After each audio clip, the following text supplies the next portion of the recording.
চট্টগ্রামের পটিয়া উপজেলার জিরি ইউনিয়নের ইসলামপুর এলাকায় পূর্বশত্রুতার জেরে প্রতিপক্ষের সন্ত্রাসী হামলায় গুরুতর আহত হয়েছেন পটিয়া উপজেলা যুবদলের যুগ্ম আহ্বায়ক শহীদুল ইসলামের ছোট ভাই শাহিন ইসলাম। শুক্রবার 17 মে দুপুর 12টা 30 মিনিটে ইসলামপুর নতুন ব্রিজের পাশে এই হামলার ঘটনা ঘটে। প্রত্যক্ষদর্শী ও পরিবার সূত্রে জানা গেছে, দীর্ঘদিন ধরে স্থানীয় রাজনৈতিক বিরোধের জেরে শাহিন ইসলামকে লক্ষ্য করে পূর্ব পরিকল্পিতভাবে এই হামলা চালানো হয়। হামলাকারীরা দেশীয় অস্ত্রশস্ত্র নিয়ে তার উপর অতর্কিত হামলা চালায়।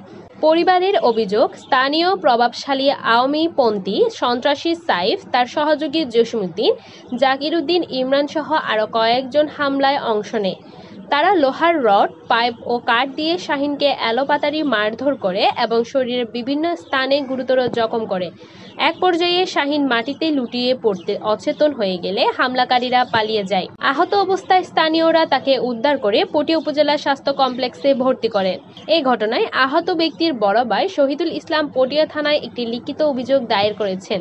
তিনি বলেন, আমার ভাইয়ের উপর পরিকল্পিত সন্ত্রাসী হামলা চালানো হয়েছে। আমরা ঘটনার তীব্র নিন্দা জানাচ্ছি এবং হামলাকারীদের দ্রুত গ্রেফতারের দাবি জানাচ্ছি। সকাল আর একটা জায়গা মাফির এখন আর প্রতিপক্ষ লাহনো আর বেচানো আছে। এছাড়া কি করি কি ওই মানে অতর্কিতভাবে হামলা করি এরা পূর্ব কোনো শত্রুতা দড়ি সুদরিয়ে কি করি অতর্কিত হামলা করি আর এনজয় করি।